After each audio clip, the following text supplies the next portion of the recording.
Afwan mau tanya Ustaz, bagaimana kiat-kiat untuk sabar dan memberi pengertian kepada orang tua yang masih awam dan kadang tercipta perselisihan mengenai agama yang benar? Biasanya perselisihan yang terjadi antara anak dan orang tua dalam kasus-kasus seperti ini karena anaknya ketika dia menyampaikan kebenaran, dia menyamakan ayahnya, ibunya itu dengan teman dia. Dianggapnya sama saja. Lalu dia mendikte, menggurui, padahal dia anaknya yang masih kecil. Saya sudah katakan tadi, siapapun Anda, apapun gelarnya, dia tetap menganggap Anda anak. Maka saya katakan sekali lagi, berdakwah itu bukan berarti berdebat. Tidak harus berdebat, tidak harus berbantah-bantahan. Untuk berdebat itu ada ahlinya. Untuk berbantah-bantahan itu ada orang yang pantas untuk itu. Kalau Anda berbantah-bantahan, berdebat, akhirnya bertengkar, menimbulkan mudarat yang lebih besar. Nah, kalau dia tidak bisa menerima penjelasan Anda, bukan dia tidak menerima Al-Quran atau hadis itu, tetapi mungkin karena cara yang menyampaikannya belum betul, atau dia tidak percaya kepada Anda, bukan tidak percaya kepada apa yang disampaikan. Nah, bisa Anda dengan cara meletakkan buku-buku, majalah-majalah, tulisan-tulisan yang bermanfaat di rumah. Tidak perlu Anda berikan kepada dia langsung, diberikan mungkin dia tidak mau. Di mana dia biasa duduk minum teh? Di mana dia biasa duduk minum kopi? Baca koran, letakkan dekat di situ buku. Sekali dua kali majalah-majalah yang bagus dan utamakan pembahasannya, temanya seputar tauhid. Itu asas. Ayah Anda misalnya perokok, mencukur jenggotnya, isbal, tapi dia juga lalai sholat. Nah, mana yang penting dahulu? Dahulukan menyadarkan dia akan pentingnya sholat. Karena kalau dia memanjangkan jenggotnya, tapi dia tidak sholat, juga tidak akan bermanfaat. Tapi dia sholat lalu dia bermaksiat karena melanggar sunnah Nabi, insya Allah itu akan mudah-mudahan bisa ketika kebaikan lebih banyak daripada kesalahan, mudah-mudahan akan bisa menghapuskan dosa-dosanya. Dan mudah-mudahan suatu saat dia mendapat petunjuk, hidayah. Dan terus bertahap dakwah tersebut. Nah, Anda harus paham. Jadi tumbuhkan cinta dia kepada Allah, kepada Rasulnya. Pilihkan buku-buku tentang hakikat tujuan hidup manusia itu apa, untuk mengibadahi Allah. Bagaimana cara beribadah kepada Allah, tentang tauhid dan tentang syirik, karena itu yang asas. Dan itu dakwah pertama Rasulullah SAW. Sambil pelan-pelan diikuti mengajarkan dan menanamkan yang lain. Berikan kaset-kaset, hidupkan kaset-kaset di rumah itu. Nah, kalau belum juga, Anda harus sabar. Tidak semudah membalik telapak tangan. Ketika Anda berdakwah kepada orang dan dia sulit menerima, bayangkan bagaimana dahulu Anda menerima dakwah ini.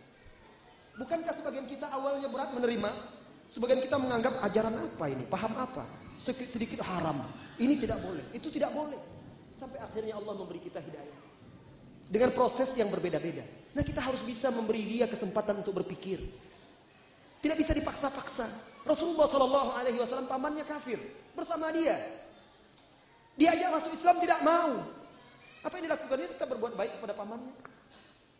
Orang tua kita masih muslim, alhamdulillah. Cuma karena jahil, awam dan tidak mengerti serta tidak tahu. Anda harus sabar. Ustaz, saya sudah sabar sekian tahun, berapa tahun? Nabi Nuh 950 tahun berdakwah tidak surut, tidak putus asa. Tapi saya dimarahinya Ustaz. Rasulullah SAW diusir dari Taif, dikejar, dilempar. Datang malaikat diutus oleh Allah, kalau engkau mau wahai Rasulullah, kami balikkan dulu Asyabin ini. Putus asakah beliau? Hilang harapannya? Dendam dan marah dia? Tidak. Bahkan dia berkata tidak. Saya berharap dari tulang sulbi mereka kelak lahir orang-orang yang mentauhidkan, beribadah kepada Allah. Seorang dai harus memiliki harapan yang besar, cita-cita yang luas, tidak mempersempit dakwah dengan berputus asa.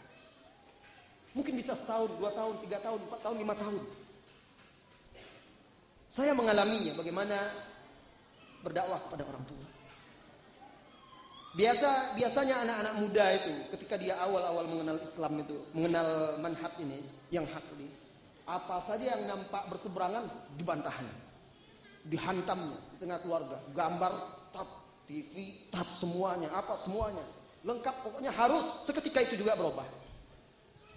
Begitu juga yang saya rasakan awal-awal mula belajar. mengenal dakwah ini. Berdebat dengan orang tua. Apalagi ketika itu ayah saya adalah seorang dukun. Ayah saya seorang dukun. Bahkan dia mengaku, menurut dia, pengakuan dia dikawal oleh malaikat Jibril, Mikail, dan 2 orang malaikat lagi. Padahal itu jin-jin saja. Dia memiliki ritual-ritual sekali seminggu itu ada 1 hari yang dia tidak boleh diganggu. Dia berkomunikasi dengan jin-jinnya itu. Orang-orang datang berobat kepada dia. Banyak jimat-jimat dan segala macamnya. Waktu kecil ketika dia mengajarkan ilmu-ilmu dia itu, mengajarkan bagaimana membuat orang itu bisa gila, bagaimana membuat orang itu begini, bagaimana begini begitu. Saya duduk di sampingnya ketika saya masih sekolah dasar, karena saya anaknya yang paling besar. Ketika itu belum tahu. Dia berharap saya menggantikan dia. Setelah alhamdulillah Allah menunjuki hidayah kepada Allah, memberikan hidayah untuk menempuh jalan yang hak ini, mulai terjadi pertentangan sampai akhirnya ayah saya marah. Karena sikap kita berdebat, kita bantah seenaknya saja. Terkadang bahasa kita itu tidak menghargai orang tua. Ketika ayah saya marah, saya suka kamu itu hafal Al-Quran, hafal hadis-hadis Nabi, tapi jangan sampai keluarga kita tidak dipakai oleh masyarakat. Biasa orang tua seperti itu. Nah, karena kejahilan kita waktu itu saya jawab, bumi ini kan luas ya. Dimanapun kita bisa tinggal. Kalau tidak boleh sama orang di sini, kita bisa pindah ke tempat lain. Itu kata kita. Kalau betul-betul diusir pun mungkin bingung juga. Tapi karena kita jahil dalam berdakwah, bertengkar. Jadi keluarga saya itu di kampung saya memegang 1 tombak. Tombak pusaka suku tersebut. Jadi setiap tahun tombak tersebut diarak keliling kampung beramai-ramai. Tombak itu dipanggil nenek lagi. Iya, sampai sekarang. Diarak keliling kampung. Itu keluarga kami yang memegang. Diarak keliling kampung, kemudian nanti dimandikan di masjid. Setelah selesai dimandikan, masyarakat berebutan mengambil airnya. Kalau di sini mungkin sapi ya, kerbau mungkin. Terus di sana tombak. Berebut waktu saya kecil mengalami, disuruh minum, airnya dibawa pulang, dibungkus dan segala macam. Untuk apa? Tolak bala. Asal ada pernikahan, dia harus disandingkan di dekat pengantin itu. Dengan keyakinan-keyakinannya dimandikan secara khusus. Itu setiap tahun. Setiap ada musibah-musibah atau masalah-masalah di kampung tersebut. Nah, ketika terjadi perdebatan itu saya juga membantahnya. Dia ada hati-hati, kamu nanti bisa bahaya, kualat ini itu dan segala macam. Betul, kita membantahnya dengan ayat-ayat Al-Quran. Tetapi cara kita kepada orang tua itu yang membuat dia tidak menerima. Sampai akhirnya setelah ilmu bertambah, pengalaman pun bertambah, guru pun bertambah, akhirnya coba berpikir lagi, introspeksi diri. Mungkin selama ini tidak benar cara saya dalam berdakwah. Apa cara? Saya cari celah apa kesukaan ayah saya dan bagaimana membuat dia suka. Maka saya tidak berbicara dalam masalah dakwah. Yang penting selama itu tidak bertentangan dengan agama Allah, saya berusaha membuat dia tersenyum, senang dan bahagia. Saya semakin sering berkomunikasi, semakin sering dekat, membantu apa saja saya lakukan. Kemudian ayah saya ini suka membaca. Saya letakkanlah majalah-majalah kita, buku-buku di meja di tempat dia biasa pagi-pagi atau sore-sore minum teh sambil baca-baca, sambil nongkrong di depan rumah. Tidak pernah disentuh. Tapi lama-lama dia baca koran, habis berita di koran itu bosan, apalagi dilihatnya. Apa itu? Majalah sunnah enggak jadi. Tetapi lambat laun dia penasaran juga, apa sih yang dipelajari oleh anak saya ini? Majalah ini pula yang ditaruhnya. Sudah menumpuk majalah itu tidak dibaca-baca, dia baca di belakang saya. Dia baca. 5 tahun berselang ketika saya selesai kuliah, 4 tahun setelah itu saya selesai kuliah. Saya ingin tahu ayah saya. Saya katakan kepada dia, ya, sekarang saya mau terjun di medan dakwah. Nanti tentu ada orang yang tidak suka dan segala macam. Ngapa? Saya ingin belajar. Belajar apa? Ilmu-ilmu yang dulu itu, yang ayah ajarkan dulu itu. Saya ingin belajar untuk jaga-jaga diri. Apa kata ayah saya ketika itu? Sudah, tidak ada gunanya. Semua itu sudah ayah tinggalkan. Tidak benar semuanya.